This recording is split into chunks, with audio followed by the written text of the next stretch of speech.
الحمد للہ وکفی والصلاة والسلام علی عباده الذین اصطفی خصوصا علی افضلهم وخاتم النبیین محمد الامین وعلی آلہ وصحبہ اجمعین اما بعد فقد قال اللہ تبارک وتعالی کما ورد فی سورة الزخرف اعوذ باللہ من الشیطان الرجیم بسم اللہ الرحمن الرحیم حامیم والکتاب المبین انا جعلناہ قرآنا عربیا لعلکم تعقلون وَإِنَّهُ فِي أُمِّ الْكِتَابِ لَدَيْنَا لَعَلِيٌّ حَكِيمٌ وقال تبارک وتعالی كما ورد في سورة الواقعة فلا اقسم بمواقع النجوم وإنه لقسم لو تعلمون عظيم إنه لقرآن كريم في كتاب مكنون لا يمسه إلا المطهرون تنزيل من رب العالمين وقال عز وجل كما ورد في آخر سورة الفجر بل هو قرآن مجيد في لوح محفوظ صدق الله العظيم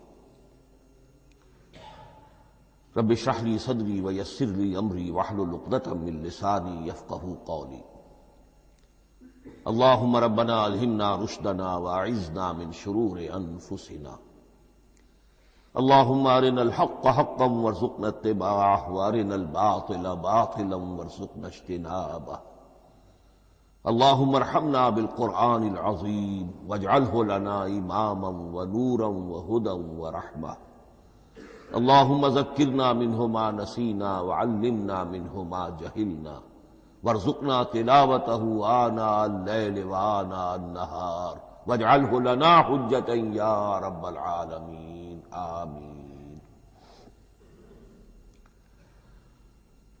آج شعبان معظم کی 28ویں شب ہے اور ہم ماہ رمضان مبارک کے دوران نماز تراویح کے ساتھ دورہ ترجمہ قرآن کی تمہید کے طور پر آج اور کل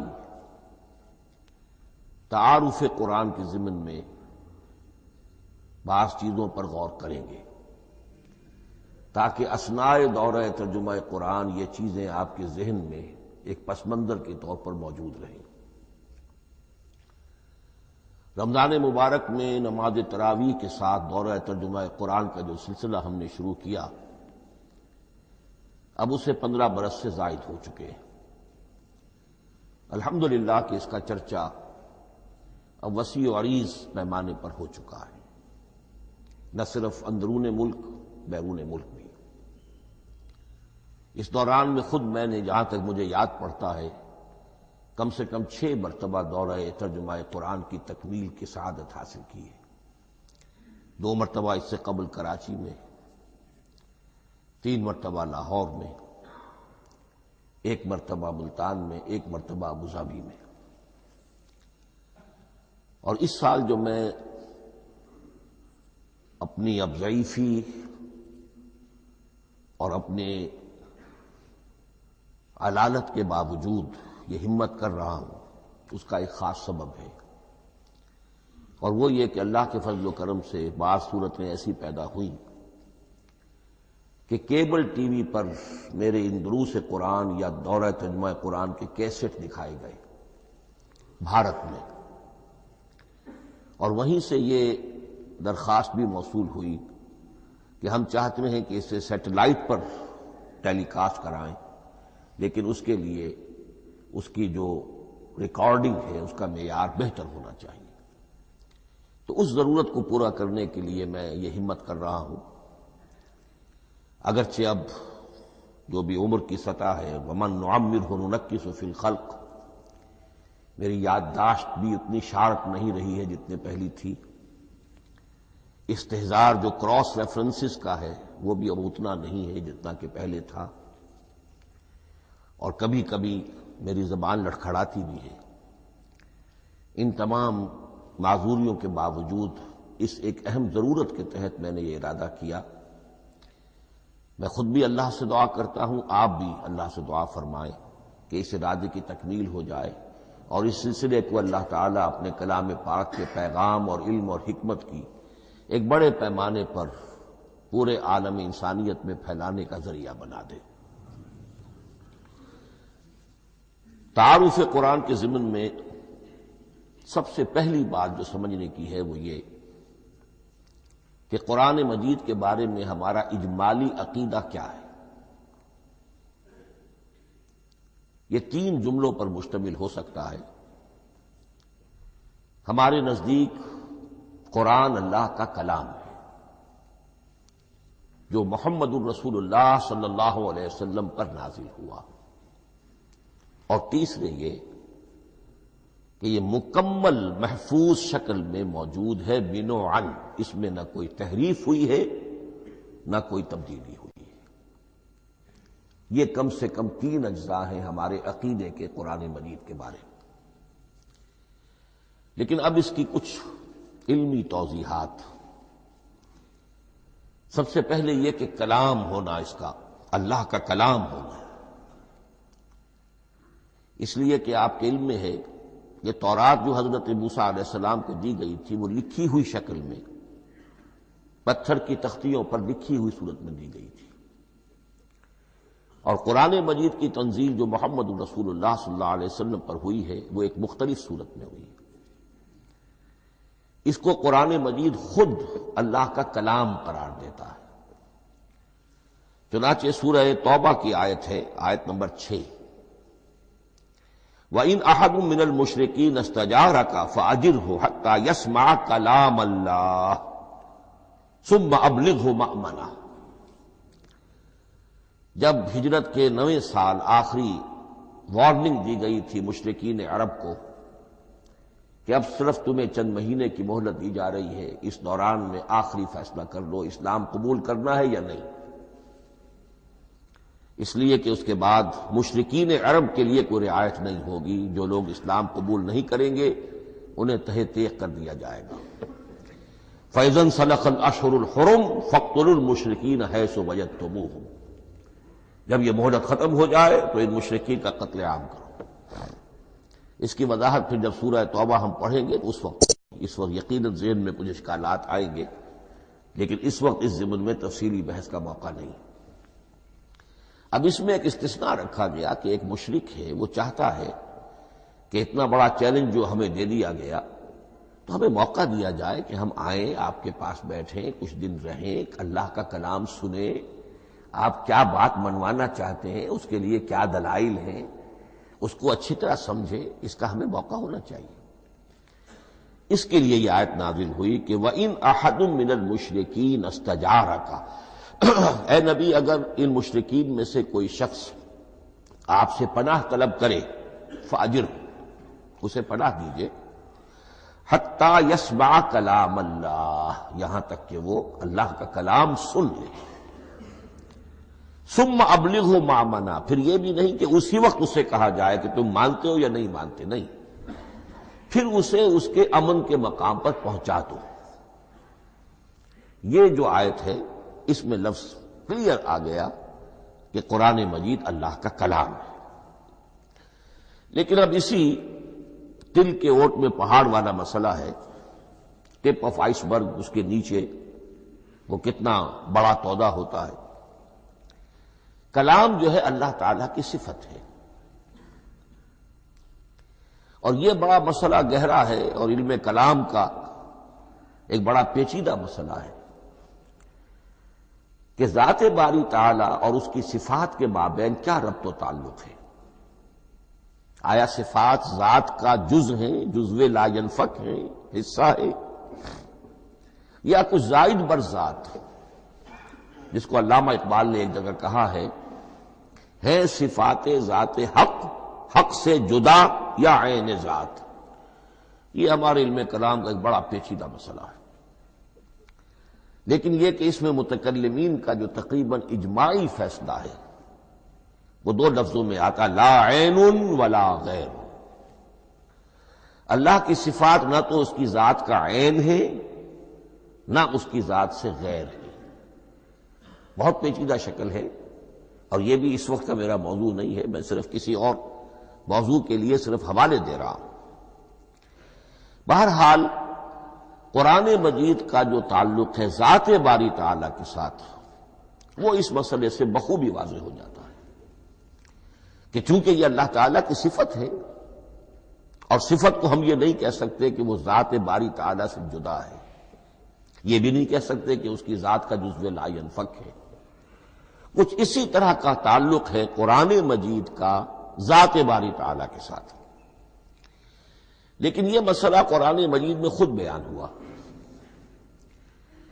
اور سورہ حشر کی آیت میں تو یہ فرمایا گیا، اللہ تعالیٰ نے اپنے اس کلام کی عظمت کو یوں بیان کیا، وہ عظمت کما ہیا، جیسے کہ وہ فی الواقع ہے، اور جس کا کہ گویا کہ پورا ادراک ہمارے لیے اپنی بہت سی محدودیتوں کی وجہ سے ممکن نہیں ہے.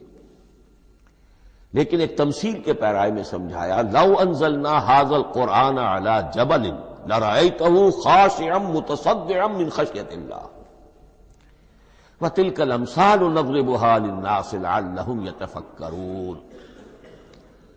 اگر ہم نے اس قرآن کو کسی پہاڑ پر اتار دیا ہوتا تو تم دیکھتے کہ وہ دب جاتا اور پھٹ جاتا اللہ کے خوف سے. اور یہ مثالیں ہیں جو ہم لوگوں کے لیے بیان کرتے ہیں تاکہ وہ غور کریں، تدبر کریں، سمجھیں.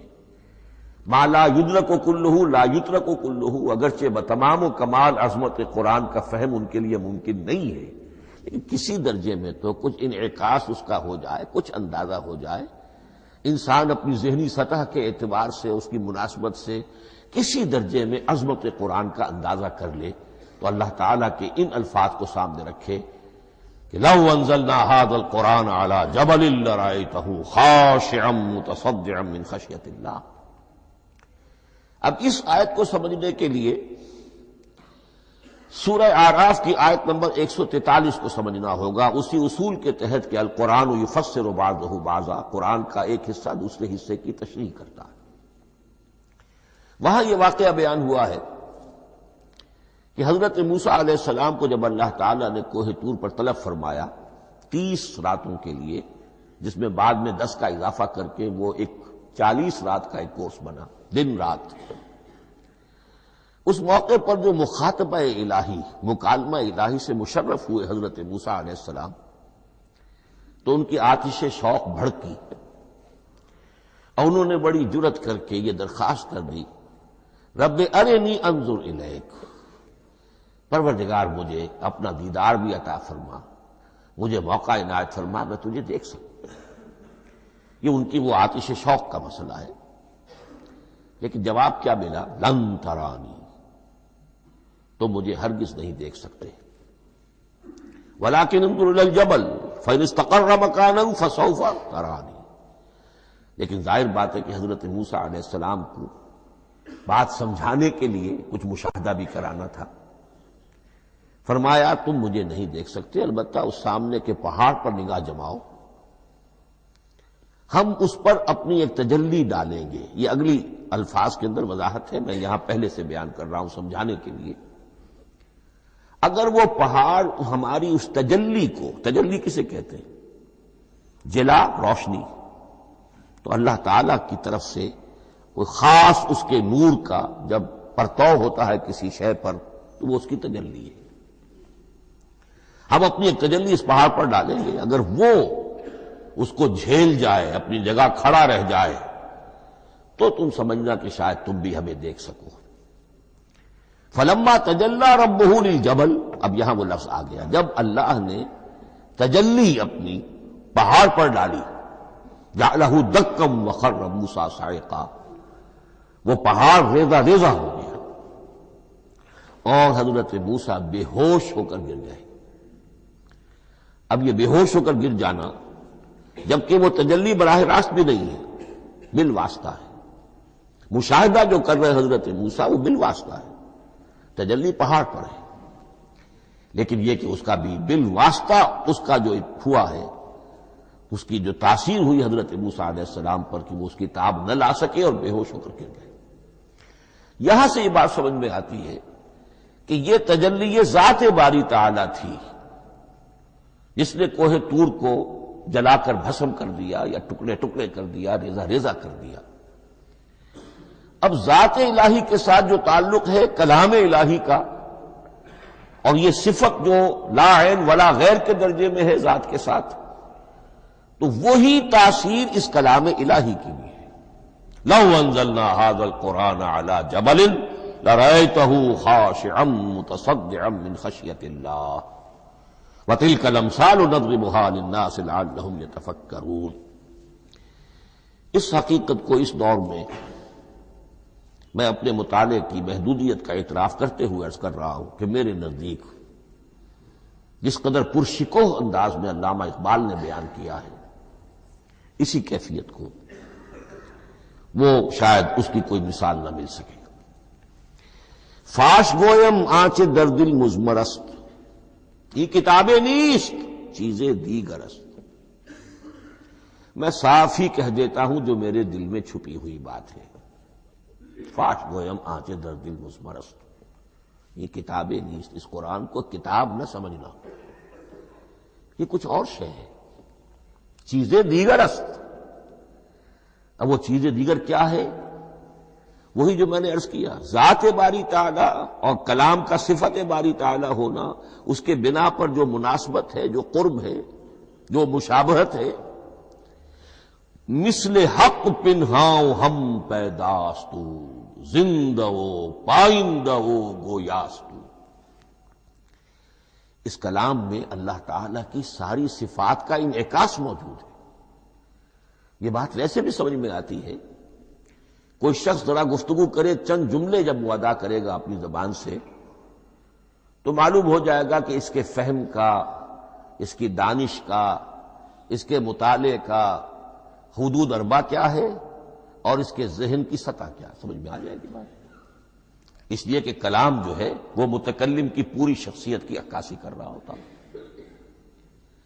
تانت بازی راگ پایا، چند جملے کسی نے کہا، پتہ چل گیا کہ یہ کس سطح کے آدمی ہیں، علمی اعتبار سے، معلوماتی اعتبار سے، تہذیبی اعتبار سے، کلچرڈ ہیں یا نہیں ہیں۔ یہ ساری باتیں چند جملوں میں واضح ہو جائیں گی۔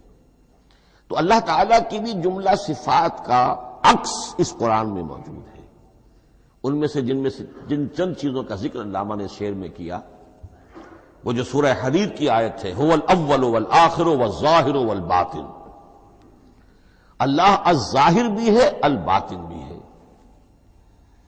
اتنا ظاہر کہ اس سے زیادہ ظاہر کوئی شے نہیں اور اتنا باطن کہ اس سے زیادہ چھپی ہوئی کوئی شے نہیں۔ اسی لیے حضور سے جو منقول ہیں الفاظ کہ پروردگار انت الظاہر فلیس فوقک شیء وانت الباطن فلیس دونک شیء، یہی کیفیت قرآن کی ہے۔ مثل حق پنہاں ہم پیداستو، پنہاں بھی ہے ظاہر بھی ہے، جیسے ذات باری تعالی اور جیسے اللہ تعالی کی شان ہے جو آیت الکرسی کے شروع میں آئی، الحی القیوم۔ مثل حق پنہاؤ ہم پیداستو، زندہ ہو پائندہ ہو گویاستو۔ یہ قرآن جو ہے اللہ تعالی کی صفات کا ایک عکس اپنے اندر رکھتا ہے۔ اس سے ذرا آگے چلیے، کلام کے بارے میں۔ اب کلام الہی ظاہر بات ہے کہ صفت ہے اور صفت قدیم ہے، اللہ کی صفات حادث نہیں ہے، اللہ کی ذات بھی قدیم ہمیشہ سے ہے اور اس کی صفات بھی قدیم ہمیشہ سے۔ اور یہ جو کلام الہی ہے، ظاہر بات ہے کہ یہ جو ہماری زبان کے حروف و اصوات ہیں، کلام الہی تو ان سے منزہ ہے، مبرہ ہے، ماورا ہے، اعلیٰ ہے، عرفہ ہے۔ ہماری زبانوں کے حروف و اصوات، الفابیٹس جگہ جگہ تبدیل ہو جائیں گے، انگریزی کے کچھ اور ہیں، اردو کے کچھ اور ہیں، عربی کے کچھ اور ہیں۔ کلام الہی ان تمام سے آگاہ، عرفہ، منزہ اور مبرہ ہے۔ یہ کلام الہی جب بھی نازل ہوا ہے، ظاہر بات ہے حضرت موسیٰ پر اگر کتاب اتاری گئی وہ بھی علم الہی سے آئی، لیکن وہ عبرانی زبان میں آئی۔ حضرت عیسیٰ علیہ السلام پر انجیل اتاری گئی، ہم یقین سے نہیں کہہ سکتے، دو میں سے کسی ایک زبان میں اتاری گئی ہوگی، یا عبرانی ہوگی، اس لیے کہ شام کے جس علاقے میں، فلسطین کے جس علاقے میں ان کی پیدائش ہوئی اور جہاں وہ دعوت و تبلیغ کے لیے گھومتے رہے، اس کے عوام کی زبان تھی آرامی اور خواص کی زبان تھی عبرانی، ہیبریو۔ تو یا تو وہ بھی تورات کی طرح عبرانی ہی میں نازل ہوئی تھی یا آرامی میں ہوگی، لیکن اب کوئی نسخہ نہ ہیبریو کا، کوئی قدیم نسخہ دنیا میں موجود ہے، نہ آرامی کا۔ جو سب سے پرانا نسخہ ملتا ہے انجیل کا وہ اس کا ترجمہ ہے، لیٹن زبان کا ترجمہ ہے یا گریک ترجمہ ہے، اصل کوئی نہیں۔ بہرحال جب وہ کلام الہی محمد الرسول اللہ پر نازل ہوا، اب اس نے حروف و اصوات کا وہ جامہ پہنا کہ جو عربی زبان کے ہیں۔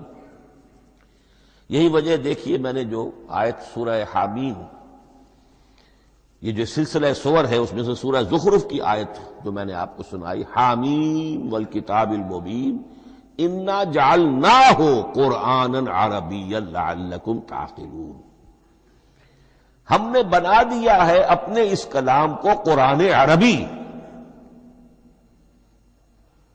اس کو عربی حروف و اصوات کا جامہ ہم نے پہنا دیا ہے، انا جعلناہ قرآنا عربیا لعلکم تعقلون، کہ چونکہ مخاطب اول جو قوم تھی امیین، ان کی زبان عربی تھی، لعلکم تعقلون، تاکہ تم اس کو سمجھ سکو۔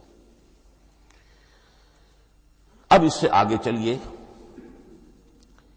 اصل قرآن مجید کے 3 مقامات سے معلوم ہوتا ہے، اصل قرآن اللہ کے پاس ہے۔ یہ قرآن جو ہمارے پاس ہے مصحف عثمان رضی اللہ تعالی عنہ، یہ اس قرآن کی مصدقہ نقل ہے۔ اصل قرآن کہاں ہے؟ ایک جگہ فرمایا بل ہوا قرآن مجید فی لوح محفوظ، لوح محفوظ میں ہے، اصل قرآن وہاں ہے۔ اسی طریقے سے اسی سورہ زخرف کی اگلی آیت کیا ہے؟ ہم نے اسے عربی قرآن بنا کر اتارا، لیکن اصل قرآن کیا ہے؟ وَإِنَّهُ فِي أُمِّ الْكِتَابِ لَدَيْنَا لَعَلِيٌّ حَكِيمٌ، حقیقت میں تو یہ ام الکتاب میں ہے جو ہمارے پاس ہے، اور علی ہے، بہت بلند، حکیم، بڑی حکمت والا، یا محکم مضبوط۔ حکیم کے دونوں معنی ہیں۔ استحکام بھی اسی ہے کاف اور میم کے مادے سے بنا ہے، کسی شے کا پختہ ہو جانا، مضبوط ہو جانا، اور عقل کی پختگی وہ حکمت ہے، وہ دانائی ہے۔ اس اعتبار سے نوٹ کیجئے، اصل قرآن کہاں ہے؟ لوح محفوظ میں۔ اصل قرآن کہاں ہے؟ ام الکتاب میں۔ اسی کو کہا گیا ہے ایک اور مقام پر، فی صحف مکرمۃ مرفوعۃ مطہرۃ بأیدی سفرۃ کرام بررہ۔ یہ قرآن، اصل قرآن تو بڑے صحیفوں میں، ان صحیفوں میں ہے، ان صفحات میں ہے، ان اوراق میں ہے، جس کی شان کیا ہے؟ مکرمۃ، ان کی انتہائی تعظیم کی جاتی ہے، مطہرۃ، نہایت پاک صحیفے، فی صحف مکرمۃ مرفوعۃ، بلند و بالا، مطہرۃ بِأَيْدِي سَفَرَةٍ کِرَامٍ بَرَرَةٍ، ان فرشتوں کے ہاتھ میں جو بہت باعزت، بہت اونچے درجے کے، ان کے ہاتھوں میں ہے۔ وہ لوگ ہیں کہ جن کی تحویل میں ہے یہ کلام پاک، فی صحف مکرمۃ مرفوعۃ مطہرۃ بِأَيْدِي سَفَرَةٍ کِرَامٍ بَرَرَةٍ۔ اب اسی کو بیان کیا ہے سورہ واقعہ میں، فلا اقسم بمواقع النجوم، تو نہیں، میں قسم کھاتا ہوں ستاروں کے ڈوبنے کی جگہ کی۔ وَإِنَّهُ لَوْ تَعْلَمُونَ لَقَسَمٌ عَظِيمٌ وَإِنَّهُ لَقَسَمٌ لَوْ تَعْلَمُونَ عَظِيمٌ، اور اگر تم جان سکتے تو یہ بہت بڑی قسم ہے جو ہم نے کھائی ہے، بہت بڑی گواہی ہے جو ہم نے پیش کی ہے۔ اب تدریجاً اس کا انکشاف ہو رہا ہے۔ یہ آج جو تصور ہے بلیک ہولز کا، اس سے کچھ اندازہ ہوتا ہے یہ ستارے کہاں ڈوب جاتے ہیں، بڑے بڑے ستارے نسیم منسیہ ہو جاتے ہیں، ستارے نہیں پوری گیلیکسیز اس میں گم ہو جاتے ہیں، وہ مقبرے ہیں بڑی بڑی گیلیکسیز کے۔ فلا اقسم بمواقع النجوم وانه لقسم لو تعلمون عظیم انه لقرآن کریم، یہ قرآن ہے بہت باعزت، فی کتاب مکنون، اور یہ اس کتاب میں جو چھپی ہوئی ہے۔ یہ لؤلؤ مکنون کا لفظ آتا ہے قرآن مجید میں، جیسے موتی ہوتے ہیں انہیں چھپا کر رکھا جاتا ہے ڈبیوں میں، مخملی ڈبیوں کے اندر موتیوں کو، اسی طریقے سے فی کتاب مکنون لا یمسہ الا المطہرون، وہ صحیفے بھی بہت مطہرہ تھے اور ان کو چھو نہیں سکتے مگر وہی جو انتہائی پاک ہیں، ملائکہ مقربین، جن کے قریب سے بھی ہو کر معصیت یا گناہ کا کوئی تصور تک نہیں گزر سکتا، وہ ہیں جو اس کو چھوتے ہیں، ان کے ہاتھوں میں ہے، ان کی تحویل میں ہے۔ یہ ہے وہ چیزیں کہ جس سے اندازہ ہوا کہ اصل قرآن کہاں ہے۔ یہ جو ہمارے پاس ہے در حقیقت یہ نقل مطابق اصل ہے، مصدقہ نقل ہے۔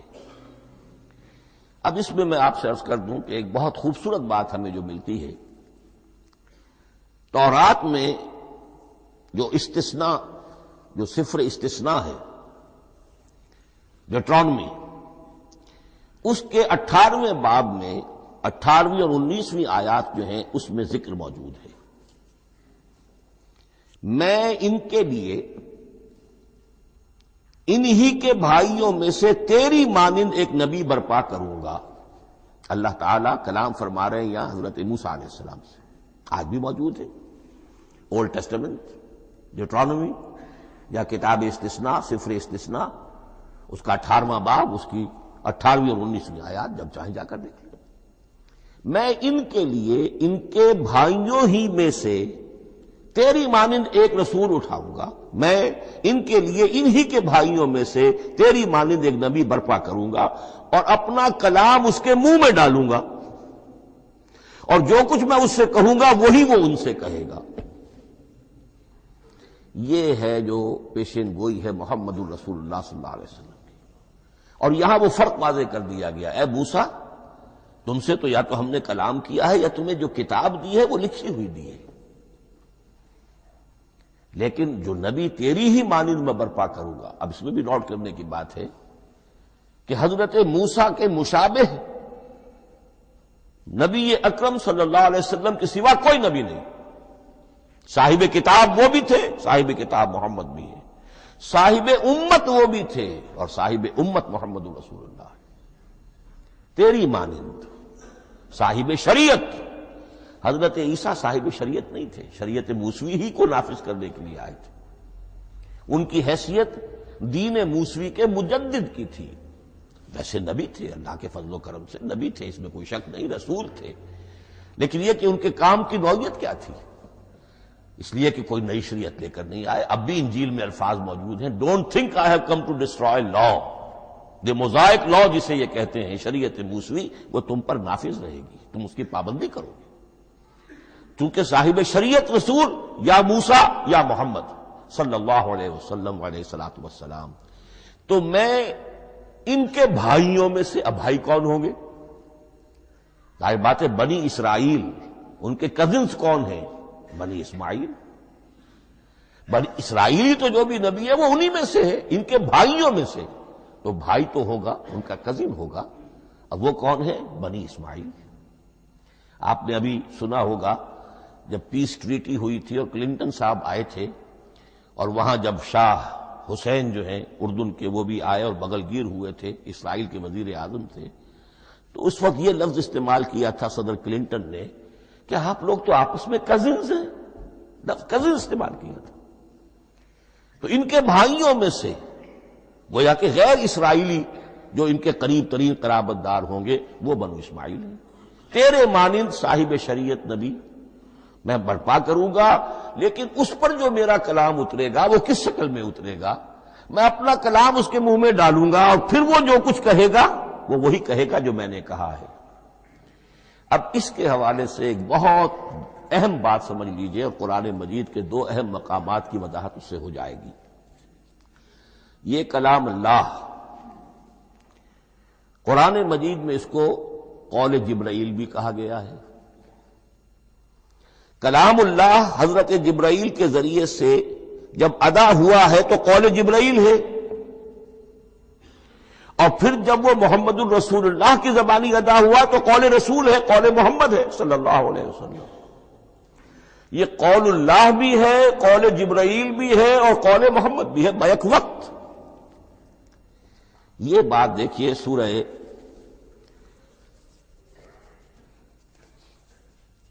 اذا السماء انفجرت، اس میں یہ سورت جو الفاظ آئے ہیں انہ لقول رسول کریم، سورت تکویر اذا الشمس کورت، انہ لقول رسول کریم ذی قوت عند ذی العرش مکین مطاع ثم امین وما صاحبکم بمجنون.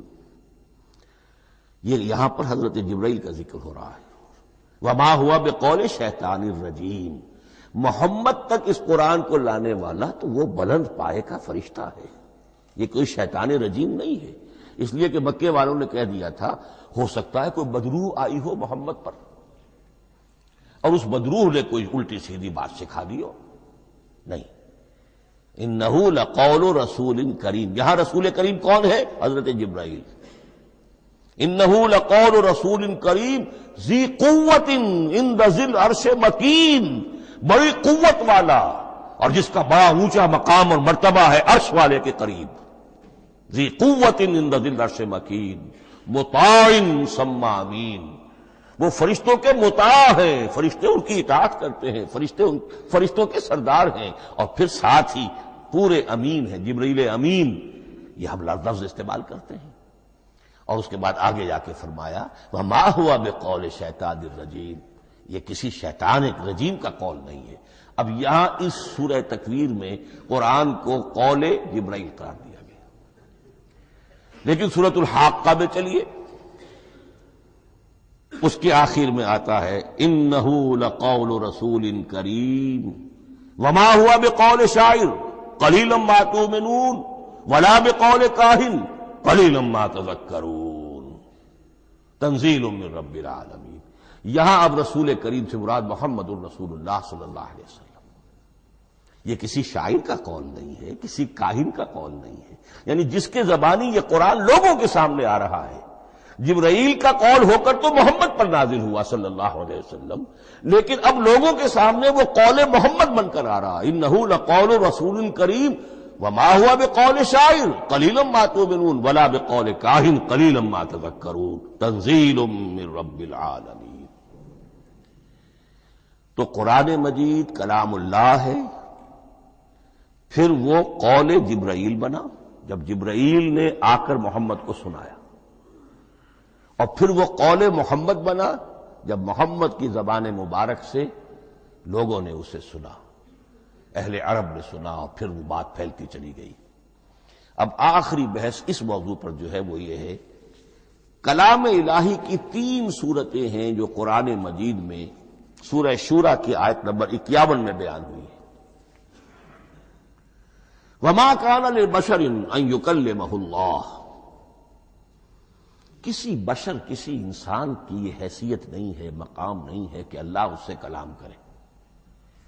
یہ نہیں کہا کہ اللہ کے لیے ممکن نہیں ہے، نہیں، اللہ کے لیے تو ہر شے ممکن ہے، لیکن کسی بشر کا یہ مقام نہیں ہے کہ اللہ اس سے کلام کرے.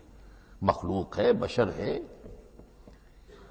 ما کان لبشر ان یکلمہ اللہ الا اب 3 شکلیں آئیں، الا وحیا او من وراء حجاب او یرسل رسولا فیوحی باذنہ ما یشاء انہ علی حکیم.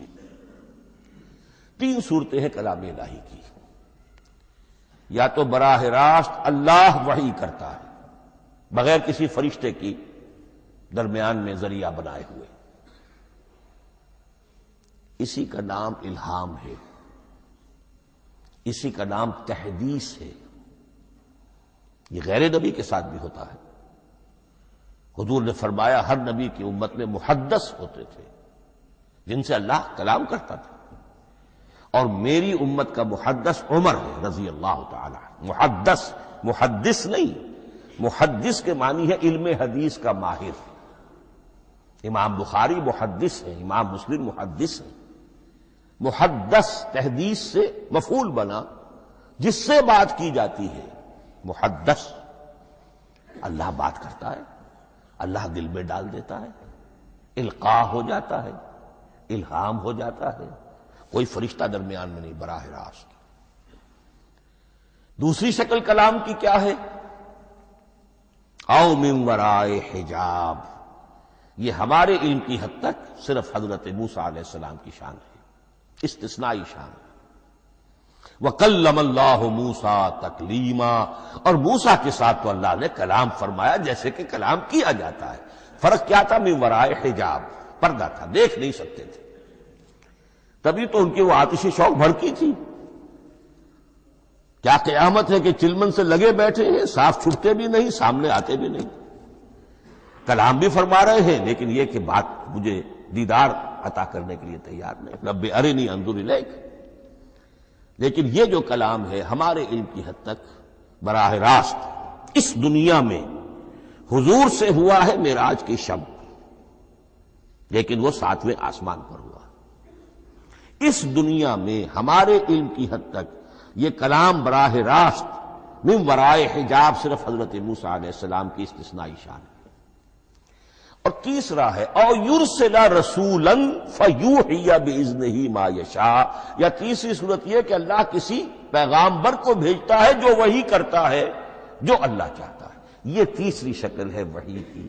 قرآن مجید اس تیسری شکل میں نازل ہوا ہے محمد الرسول اللہ صلی اللہ علیہ وسلم پر۔ حضور کو جو الہام ہو جاتے تھے، جو حضور کو القاء ہو جاتا تھا، جو آپ کے دل میں براہ راست اللہ کی طرف سے وحی آتی تھی، وہ قرآن میں شامل نہیں ہے۔ اگرچہ حضور کے خواب بھی سچے تھے، وہ بھی اللہ کی طرف سے ہوتے تھے، شیطان کی آمیزش نہیں ہو سکتی تھی، لیکن یہ بھی قرآن میں شامل نہیں ہے۔ قرآن میں شامل ہے تیسری قسم کی وحی، او یرسل رسولا، پھر ہم بھیجتے ہیں ایک پیغامبر کو فرشتوں میں سے۔ اللہ یستفی من الملائکۃ رسلا ومن الناس، اللہ چن لیتا ہے فرشتوں میں سے بھی اپنا پیغامبر اور انسانوں میں سے بھی۔ تو فرشتے کے ذریعے سے ایک فرشتہ جو اللہ سے لیتا ہے اور انسان رسول انسان تک پہنچا دیتا ہے۔ اب وہ رسول انسان، رسول بشر جو ہے وہ اپنے ہم نوع ہم جنس لوگوں کو پہنچاتا ہے۔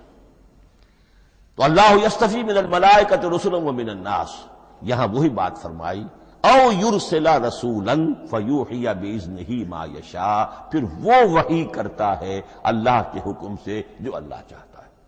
یہ کلام الہی کی یہ تیسری شکل ہے جو محمد الرسول اللہ صلی اللہ علیہ وسلم پر نازل ہوا، اور وہ ہے قرآن حکیم۔ اب ایک اور بحث جو علمی ہے وہ یہ ہے کہ حضور پر جو اس کا نزول ہوا اس کی کیفیات کیا تھی۔ دو الفاظ استعمال ہوتے ہیں، انزال بھی اور تنزیل بھی۔ ان دونوں میں فرق کیا ہے اس کو نوٹ کر لینا چاہیے۔ لغوی اعتبار سے جان لینا چاہیے، نزل ینزل کسی کا خود اترنا، نازل ہونا، اترنا۔ انزل ینزل دفعتن اتار دینا، کسی اور نے کسی شے کو دفعتن نیچے اتار دیا۔ یہی مفہوم نزلہ کے ساتھ بے لگ جائے تو آ جاتا ہے، با کے ساتھ نزلہ بہی، یہ اتارنے کے مفہوم میں آئے گا۔ لفظی ترجمہ یہ بھی کر سکتے وہ اترا اس شے کے ساتھ۔ نزلہ بہ الروح الامین، اس کو لے کر نازل ہوا خود روح الامین فرشتہ علی قلبک، اے محمد صلی اللہ علیہ وسلم آپ کے قلب مبارک پر۔ تو نزلہ بے اور انزال اس کے معنی ایک ہی ہے۔ لیکن اگلا لفظ ہے تنزیل، نزل ینزل تنزیلا، اس کے معنی ہے رفتہ رفتہ، تدریجن، نجمن نجمن، تھوڑا تھوڑا کر کے، وقفے وقفے سے اتارنا۔ جیسے عربی میں اعلام کہیں گے، کسی کو کچھ بتا دینا، باخبر کر دینا، مطلع کر دینا، بھائی مطلع کر دیا میں نے، اب تم جانو تمہارا کام، یہ اعلام کہلائے گا۔ تعلیم کسے کہتے ہیں؟ سکھانا، درجہ بدرجہ، دیکھنا اس کی استعداد کیا ہے، آج یہ کیا بات سمجھ سکتا ہے، میں اتنے ہی درجے تک سمجھاؤں، اب کل میں اسے مزید سمجھاؤں گا، پرسوں مزید سمجھاؤں گا، یہ درجہ بدرجہ کسی شے کو سمجھانا، یہ تعلیم ہے۔ تو انزل ینزل انزالا، یہ ہے اتار دینا دفعتاً، اور نزل ینزل تنزیلا، یہ ہے تدریجاً اتارنا۔ اب قرآن مجید کے لیے یہ دونوں الفاظ مستعمل ہیں، لیلۃ القدر اور لیلۃ المبارکہ۔ اب یہ دو بھی نوٹ کر لیجئے، قرآن مجید میں چونکہ اہم مضامین کم سے کم دو جگہ پر ضرور آتے ہیں۔ انا انزلناہ فی لیلۃ القدر، یہاں انزلنا ہے، نزلنا نہیں ہے، انزلنا ہے، ہم نے اتارا اس کو لیلۃ القدر میں۔ اور باقی صورت تو آپ کو یاد ہوگی، وما ادراک ما لیلۃ القدر، لیلۃ القدر خیر من الف شہر، تنزل الملائکۃ والروح فیہا باذن ربہم من کل امر، سلام ہی حتی مطلع الفجر۔ لیکن یہ اہم مضمون قرآن مجید میں دوسری جگہ بھی ہے، سورہ دخان کے شروع میں فرمایا حامیم والکتاب المبین انا انزلناہ فی لیلۃ مبارکۃ انا کنا منذرین فیہا یفرق کل امر حکیم امرا من عندنا انا کنا مرسلین رحمتا من ربک انہ هو السمیع العلیم۔ یہ لیلۃ المبارکہ ہے، ایک ہی ہے، لیلۃ القدر اور لیلۃ المبارکہ، ان دونوں کے لیے وہی انزلنا کا لفظ آیا۔ لیکن یہ کہ سابقہ کتابوں کے اعتبار سے قرآن مجید کا فرق واضح کیا گیا ہے، مثلا سورہ نساء کی آیت نمبر 136 بہت نمایاں ہے، بہت نمایاں۔ وہاں فرمایا گیا یا ایھا الذین آمنوا آمنوا باللہ ورسولہ والکتاب الذی نزل علی رسولہ والکتاب الذی انزل من قبل۔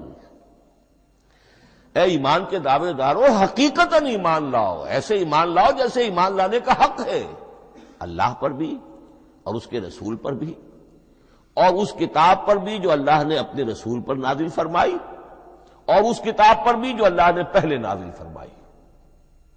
لیکن نازل کے لیے یہاں آیا حضور کے لیے والکتاب الذی نزل علی رسولہ، تنزیل کی شکل میں، اور تورات کے لیے والکتاب الذی انزل من قبل، وہ تو دفعۃ واحداً لکھی ہوئی تختیوں کی شکل میں حضرت موسیٰ علیہ السلام کو دے دی گئی تھی۔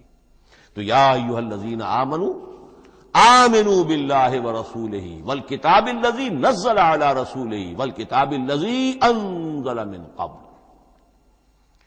یہ جو تنزیل ہوئی ہے حضور پر، یعنی لیلۃ القدر میں جو رمضان مبارک میں ہے، پورا قرآن لوح محفوظ سے، کتاب مکنون سے، ام الکتاب سے نقل کر کے اتار دیا گیا سمائے دنیا تک۔ پہلا آسمان جسے ہم کہتے ہیں سمائے دنیا، وہ آسمان جو قریب ترین ہے دنیا کے، وہاں سے اب یہ درجہ بدرجہ، تھوڑا تھوڑا، چند آیتیں، چند سورتیں، پھر آیتیں، پھر سورتیں، یہ نازل ہوا محمد الرسول اللہ صلی اللہ علیہ وسلم پر۔ گویا کہ پہلا مرحلہ انزال کا ہے، پورا قرآن لوح محفوظ یا کتاب مکنون یا ام الکتاب سے نقل کر کے اتار دیا گیا سمائے دنیا تک۔ یہ ہے انزل ینزل انزالا، انا انزلناہ فی لیلۃ القدر انا انزلناہ فی لیلۃ مبارکہ۔ لیکن محمد الرسول اللہ پر یہ نازل ہوا اب تھوڑا تھوڑا، نجمن نجمن، درجہ بدرجہ، تدریجن، یہ ہے تنزیل۔ اس تنزیل کی حکمت قرآن مجید میں بیان ہوئی ہے، اور اس اعتبار سے کہ اہل عرب نے، اہل مکہ نے اعتراض کیا تھا کہ یہ پورا قرآن کیوں نہیں محمد ایک ہی مرتبہ پیش کر دیتے صلی اللہ علیہ وسلم۔ اس میں جو چیز مضمر تھی وہ یہ تھی کہ چونکہ یہ حقیقت میں اللہ کا کلام نہیں ہے، یہ محمد کا اپنا کلام ہے، تو کوئی شاعر دنیا میں ایسا نہیں ہے جو ایک دم اپنا پورا دیوان دے دے، وہ تو ساری عمر میں تھوڑا تھوڑا، آج غزل کہی، کل قصیدہ کہا، پرسوں کچھ اور کہا، پھر وہ جمع ہوتا ہے تو وہ دیوان بنتا ہے۔ اسی طریقے سے تو یہ کر رہے ہیں۔ اگر یہ اللہ کا کلام ہوتا تو بیک وقت آ جاتا۔ یہ تو ذرا محنت کرتے ہیں، کچھ اس کے اندر اس کو اپنی محنت سے کوشش کر کے کچھ موضوع کرتے ہیں، کلمات، الفاظ، اور اس طریقے سے رفتہ رفتہ لے کر آ رہے ہیں۔ اس لیے ان کا اعتراض نقل ہوا ہے یہ وقال الذین کفروا لولا نزل علیہ القرآن جملۃ واحدۃ، انہوں نے کیوں نہیں اترا یہ قرآن پورا کا پورا ایک ہی بار؟ یہ اعتراض تھا۔ اس اعتراض کے جو جوابات دیے گئے ہیں وہ نوٹ کیجئے کہ لوگوں کے حق میں یہ مفید ہے، یہ پورے قرآن کا تحمل ایک وقت میں کر نہیں سکتے۔ یہ پورا قرآن تو ایک ہی مرتبہ اگر پہاڑ پر بھی اتار دیا جاتا تو وہ پھٹ جاتا، دب جاتا۔ وَقُرْآنًا فَرَقْنَاهُ لِتَقْرَأَهُ عَلَى النَّاسِ عَلَى مُكْثٍ وَنَزَّلْنَاهُ تَنزِيلًا، سورہ بنی اسرائیل آیت 106۔ یہ وہ قرآن ہے جس نے ہم نے جس کو ٹکڑے ٹکڑے کر کے، فرق نہ ہو، فرق توڑ دینا، تھوڑا تھوڑا کر کے ہم نے کر دیا، لِتَقْرَأَهُ عَلَى النَّاسِ عَلَى مُكْثٍ، تاکہ آپ اسے پڑھ کر سنائے لوگوں کو وقفے وقفے سے، تاکہ وہ سہار سکیں، سنبھال سکیں، برداشت کر سکیں۔ وَنَزَّلْنَاهُ تَنزِيلًا، اسی وجہ سے ہم نے اسے نازل کیا ہے بطرز تنزیل، بطرز انزال نہیں، بطرز تنزیل۔ وَقُرْآنًا فَرَقْنَاهُ لِتَقْرَأَهُ عَلَى النَّاسِ عَلَى مُكْثٍ وَنَزَّلْنَاهُ تَنزِيلًا۔ ایک حکمت تو ہو گئی عوام کے لیے، ایک حکمت خود رسول کے لیے صلی اللہ علیہ وسلم۔ كَذَلِكَ لِنُثَبِّتَ بِهِ فُؤَادَكَ وَرَتَّلْنَاهُ تَرْتِيلًا۔ اب ذرا نوٹ کیجئے، قلب محمدی کے لیے بھی اس پورے کلام کا ایک دم سہار آسان کام نہیں تھا۔ یہ اس لیے، یہ اسی سورہ الفرقان کی جو آیت کا میں نے ایک حصہ آپ کو سنا دیا تھا، اسی کے اندر اس کا جواب آیا ہے، اسی آیت میں، آیت نمبر 32 ہے یہ سورہ فرقان کی۔ وقال الذین کفروا لولا نزل علیہ القرآن جملۃ واحدۃ، یہ اعتراض ہے۔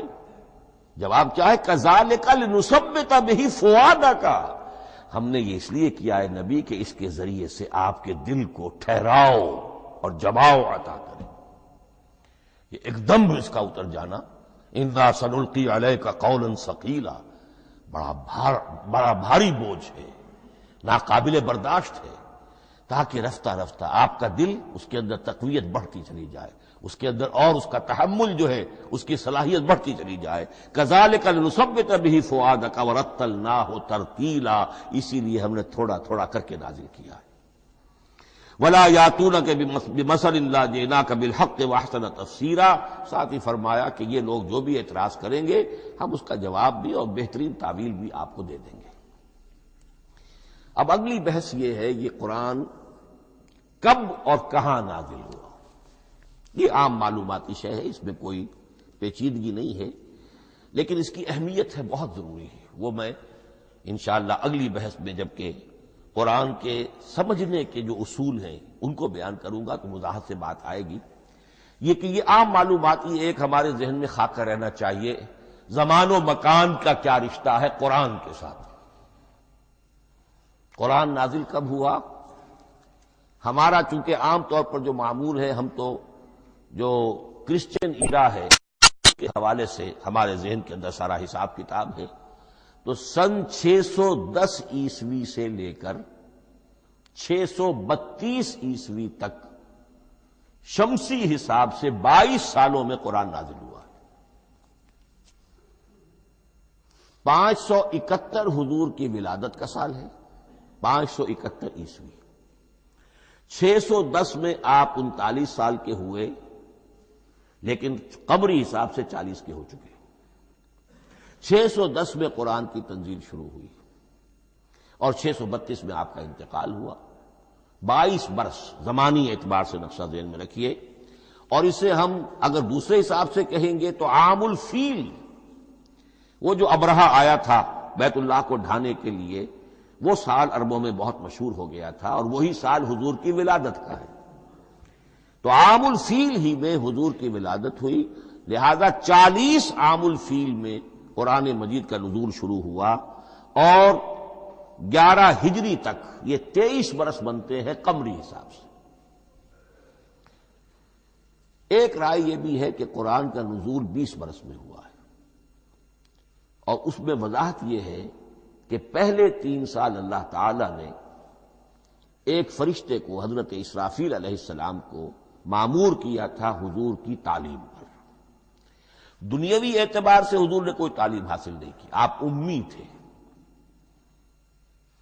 آپ نے دنیاوی اعتبار سے کسی کے سامنے زانو تلمس طے نہیں کیا، کہیں کوئی تعلیم حاصل نہیں کی، کہیں کوئی تحصیل علم نہیں کیا، لیکن اللہ تعالیٰ نے علمہ شدید القوا، اللہ تعالیٰ نے جو کچھ انہیں سکھایا ہے، جو علم انہیں عطا کیا ہے، تو ایک روایت یہ ہے کہ 3 برس تک، اور اس کے بعد پھر قرآن نازل ہونا شروع ہوا تو 20 برس تک قرآن نازل ہوا۔ لیکن وہ لوگ بھی مانتے ہیں کہ سورہ علق کی آیتیں نازل ہو چکی تھی، پھر 3 برس کا وقفہ ہے۔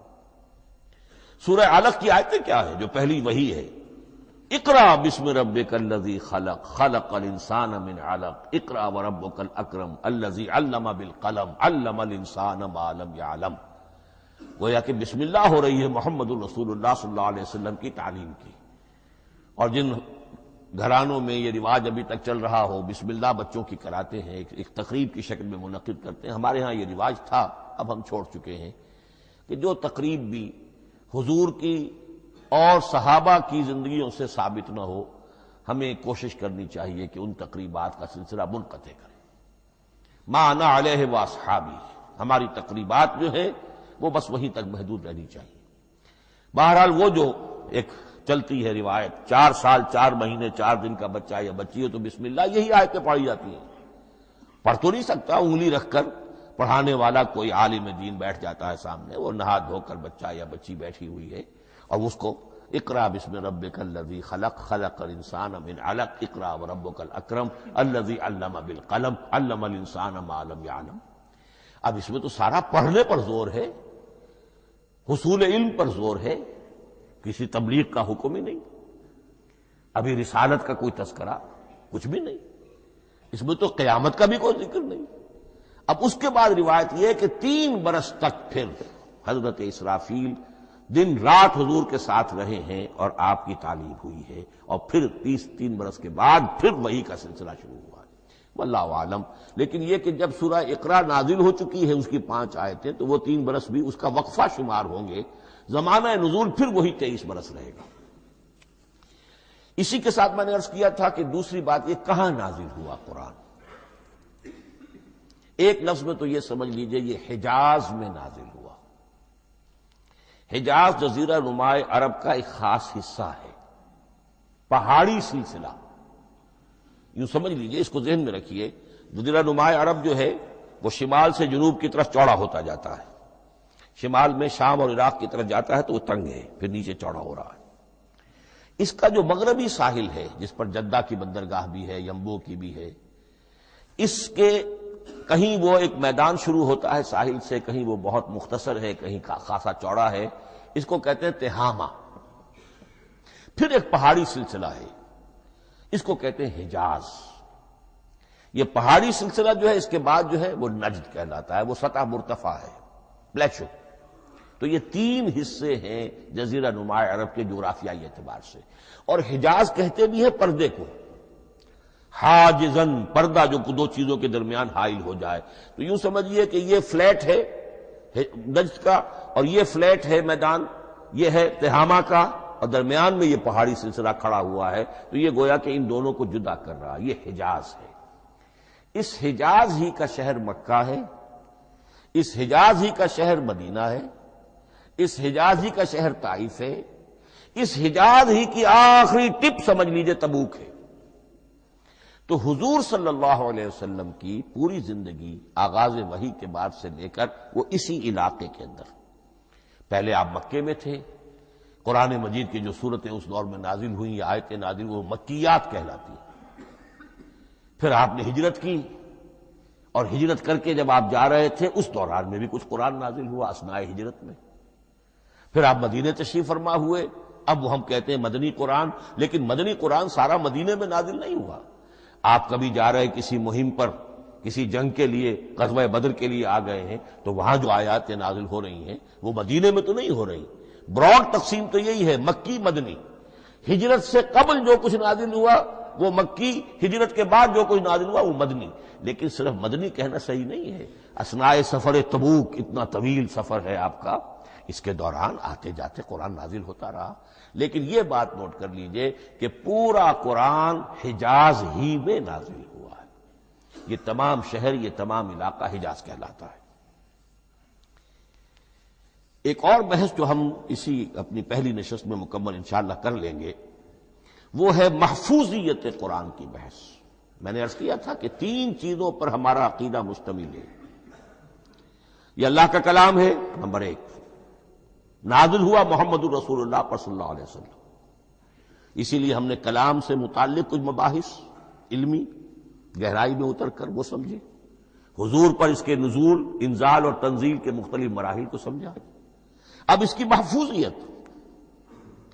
محفوظیت کے اعتبار سے واقعہ یہ ہے کہ واحد کتاب ہے پوری دنیا میں، واحد کتاب جس کے بارے میں دشمن بھی تسلیم کرتے ہیں، چاہے وہ اسے اللہ کا کلام نہ مانے، لیکن یہ مانتے ہیں کہ بعین ہی وہ شے جو محمد نے اپنی امت کو دی تھی آج بھی امت کے پاس صحیح موجود ہے.